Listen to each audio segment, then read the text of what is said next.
Hey guys, what's up? It's me, Jay. Welcome back to my channel. So today I want to give my thoughts on this data that was released a few days ago. So from my understanding, there was a Tekken fan that was able to compile Tekken 8 character usage data for week 1 of Tekken 8. So understand this is a sample size as it only draws from Steam, and it's only like, I forgot what the sample size was. I don't know if it was 10,000 total or 10,000 per each character. I'm not exactly sure how that works, but this is a sample size, so it's probably not, it's most likely not the true data usage, as it's only for Steam and it's for like people that are ranked warrior or higher. So keep that in mind. But it is something we can go off of, and I think that it could give us somewhat of some kind of idea of what the true usage data may be. So I do want to give my thoughts and opinions on this and what I feel. So first of all, I'm not. I guess I can't really say I'm surprised, but it is really interesting to see that Reina is ranked number 1 for out of the character usage. Like, this is kind of be expected, because I know there was like a lot of hype around her, and she's like a newer character, so people want to give their they want to try her out. I guess it's really interesting because usually a lot of female characters are not really in the top 10, so to see her in the top 10 is pretty cool. And yeah, but I do know there's a lot of hype around her, and that she was very popular. She was like one of the most anticipated characters people want to play, so that's really good to see her there. Dragunov at number 2, that's actually not surprising, but I mean somewhat surprising, but then again not again. I knew Dragunov has been a consistently popular character. I knew he was going to be in the top 10. I didn't think he would be number 2 though, but I did know that like a lot of people were liking his new gameplay and his new design and stuff, myself included. I actually been posting some Dragunov play videos because I'm thinking about making him my secondary main. I'm still not sure if I want to make him my secondary main yet. I'm still trying him out. I mean, the thing, honestly, you guys, is so much with my true main Xiaoyu. It's already so much to take in with her, like just learning the whole new system and everything, to where I'm not sure if I want to focus on anybody else right now. But we'll see what happens. But I am happy to see Dragunov getting a lot of popularity, and rightfully so. He has a really cool fighting style, and he's pretty easy to play actually. And in Tekken 8, they do have him very buff. Who else? So I just want to go over the rest of the top 10. So the top 10s from Reina to Hwoarang or Hwoarang. Azucena, not surprising. I mean, she's a new character, and a lot of people were looking forward to seeing her or trying her out. So I'm not surprised. I would think. I'm not surprised. Of course, King is always going to be top 5 or whatever. Like, King is like super popular. Everybody love him, rightfully so. Cool fighting style, awesome design, cool, just looks really unique, and very much legacy Tekken. Like, King is one of those players, one of those characters that you always think of when you think of Tekken, like the guy with the Jaguar mask, of course. Jin and Kazuya, of course, not surprised there. Brian, always very popular. Hwoarang, not surprised there. June, I would have thought June would have been a little bit higher, because I know that the developers were really trying to push her because she has such a long absence, and they made her extremely OP. And I mean, she's not doing bad at all. I mean, number 11 out of 32 characters is not bad at all. So that's that's pretty good. So I want to talk about some people that surprised me. So I'm actually surprised to see Paul this low. Paul is ranked number 12, I believe. Yeah, 12.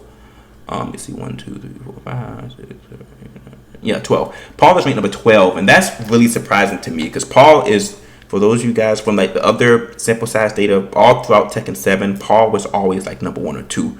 So to see that he took this big of a jump down is really shocking to me, especially because I think he's a cool character still. And I guess, the only thing I can think of is that a lot of people really do not like his hairstyle. I think they're not crazy about his design, which I like his design. Like, I always like those characters who design. I like the little southwestern style type of design. That's why I like Julia a lot, because I like the little cowgirl boots she wears, and like just the Native American what's the word? The Native American accents, as Geraldo would say. It just gives me really Southwest vibes. I really like Paul's design. Like, he kind of gives me that as well. And honestly, to be honest, I wish what they should have done, and this is kind of off topic, they should have made Leo's father a playable character over Leo. If because I love Leo's father in the story mode. By the way, he has like a southwestern type of style, like kind of like reminds me a lot of Indiana Jones. Like I really like that rugged style. And he, if they would have made Leo's father do Baji-Quan and made him like the playable character instead of Leo, he would have been my secondary main, no doubt. Just because I love that style and I like Baji-Quan, which is why I'm a big Julia fan. But I'm really surprised to see Paul this low. They really should have done something. I mean, I'm not saying they should have. They could. I don't mind them changing the hair up, but I guess they should have done a better job at executing the design of the hair. I know it seems like I'm going like in order right now, which I kind of am. But I mean, I'm still talking about people that surprised me. Yoshimitsu is number 13. So, for those of you guys that don't know, Yoshimitsu is one of the most complex characters in the game, and for a long time, they haven't really done him much justice. He's always been one of the weaker characters in the game, apparently, as far as tier list goes. And to see him at number 13, that's pretty outstanding for Yoshimitsu. I'm happy for all the Yoshi means that your character is finally, coming up and getting a lot of usage. Like I think his design is very spectacular. I think this might be my favorite design of Yoshi out of all the Tekken games, even Tekken 3, which it looks like it has some influence from. But this Tekken 8 design of Yoshi looks really good. I really love it. And yeah, I think his usage, I don't know much about his gameplay. From what I'm hearing, a lot of people are happy with it, like the Yoshi means or whatever. So that's good. I'm happy for you guys to see that Yoshi is much higher. Now, granted, I still don't like playing the dude. I still don't like playing against him. It's very annoying, but, that's Yoshi. Let's talk about my main for a second. So my main is Xiaoyu. She is ranked number 26, I believe. Let me see, 26, 27. Yeah, Xiaoyu's number 26, which bottom 10. I mean, I'm not super happy about that. I'm happy to see that she's not.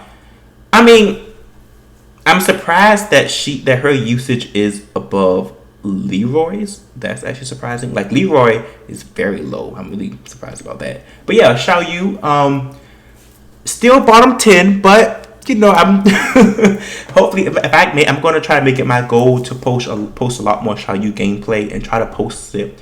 I want to say daily, but that's probably not going to be daily, but at least maybe 2 or 3 times a week. I'm going to post like a lot more Xiaoyu gameplay and try to help boost the character. She's always been consistently in the bottom 10, and I think that's just due to her being quite complex and complicated, and a lot of people might not, she might not draw a lot of beginner and casual players, and I think also, a lot of the female characters already have a disadvantage as most female characters are usually always kind of underplayed, which Reina and Alzarcina are really, changing that trend. But I think that has to do a lot with them being newer female characters as well. But they did do a good job with the maintenance design, so I will say that. So I think that's what's going on there. But I would like to see Xiaoyu come up. Hopefully, the next time that we get some usage data, whether it's unofficial data or official data, I would like to see Xiaoyu out of these 32 characters. I would like to see her at least out of the bottom 10. That would really make me happy. So yeah, so Xiaoyu. Xiaoyu players have to continue to play her, make her more popular, and yeah. Leroy is very low. I'm actually very surprised. I'm going to give my explanation of why I think this is. So Leroy is a character that everybody loves, and they love his design. He's want to have one of the freshest designs since for a new character in a while. He also, I think they really dropped the ball with Leroy when they made him too overpowered in Tekken 7. Like when he first came out, people were really excited to play a Wing Chun character. He had a cool design, but I don't think this character has ever recovered from that, all the hate he's gotten from being overpowered. And even now that he's more fair, he's still very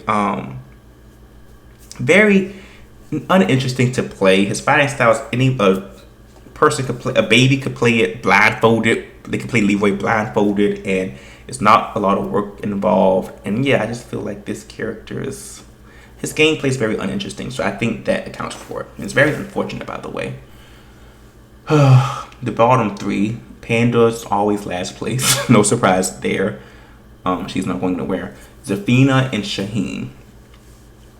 So these are the two characters these are two of the characters. There's a few more that I felt did not deserve to be in Tekken 8. I'm not really happy with them being there, but um, apparently a lot of you guys aren't either. I mean, they're pretty much the bottom characters. I mean, Panda, I mean, that's a bear. I mean, Panda's that could come out with Kuma pretty much, but Shaheen and Zafina just, it's like they're just very uninteresting. And I think with Zafina, I was kind of giving her a little bit of hope because I thought that she had a potential for the best story in Tekken 8. But after doing the story mode, um,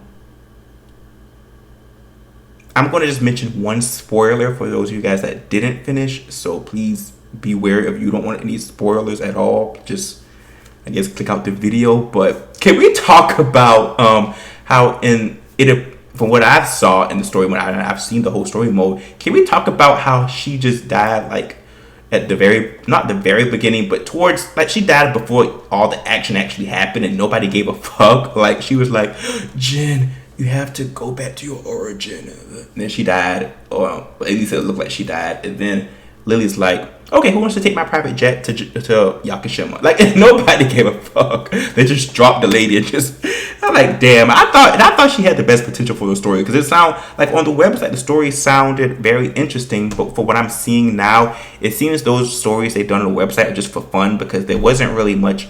I mean, there was some references to them in the story mode, but I don't know, it just seemed really random, I guess. So yeah, Shaheen, nobody was excited about that character. Nobody wanted him back. Very uninteresting both in design as well as gameplay, as well as personality, as well as everything else. His design is not bad. I mean, it's just looks very generic in my opinion, and nothing really interesting there. They could have done something much better. Raven usually ranks around this area, so I'm not really surprised seeing that he's really low, and he's never really been a popular character. But Raven, I think Master Raven's always like around the bottom 10 as well. Probably I would have thought Raven would have been a little bit higher, but I'm not surprised. Kuma is actually significantly higher than usual, I believe. Like he's 25. He's not like, aren't like the both barriers usually at the bottom 2 or like bottom 3, but he's higher than Xiaoyu and Nina. Now, let's talk about Nina for a minute. You guys, sorry Nina mains, but I'm definitely team Anna. I think Nina's peak in Tekken was during Tekken 3 and Tekken 5. I think that's when she was really a badass character. But ever since Tekken 8 came out, I mean what was it? Ever since Tekken 6 and onward, I felt like she kind of lost her popularity. I just felt like her character as a whole just became more uninteresting. I don't know. I find Anna to be much more charming and much more interesting and have much more personality and just much more character. And I really think for the next Tekken game, they should really consider making Anna. If they had to make one of them DLC, they should put Anna on the base roster and really add her in the story because I feel like she's way more interesting than Nina. Nina has a very dry personality and just her design, I'm not really a big fan of it. It's kind of giving me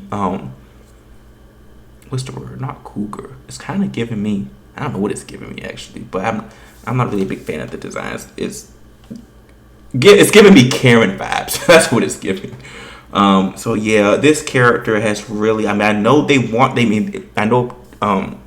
I guess Bandai Namco, they want her to be iconic so bad, but she's just not anymore. And it's sad because I felt like she had, like, her iteration in Tekken 3 and 5, she just had like a lot more mystique and she just seemed more badass back then. But I don't know, ever since 6 and onward, she just kind of became a little corny.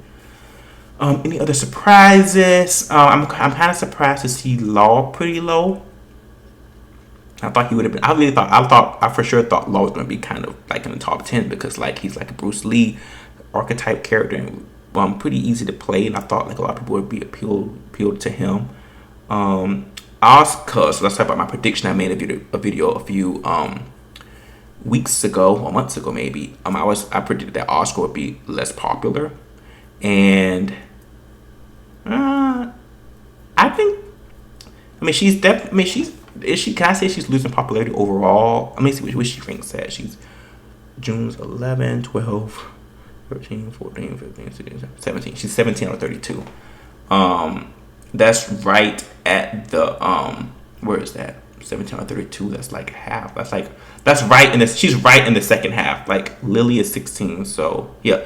So Asuka literally starts at the second half of popularity, which I think that's actually kind of close to where she was in the in Tekken 7, the unofficial data for that, like around midway, slightly below midway. So Asuka's kind of in the same area, but in my opinion, I think she's going to continue to tank. I think that, because I really do believe that Law, Alyssa, and maybe Lars, I feel like they could beat her. I don't know. I just feel in this. I don't know. I feel like Asuka really lost her mojo. I don't see her getting much more popular. But yeah, Lily kind of surprised me. I thought she would have been a lot higher. I thought she would have been one of the higher females. But I mean, yeah, she still kind of is. I mean, you have Reina, Azucena, June.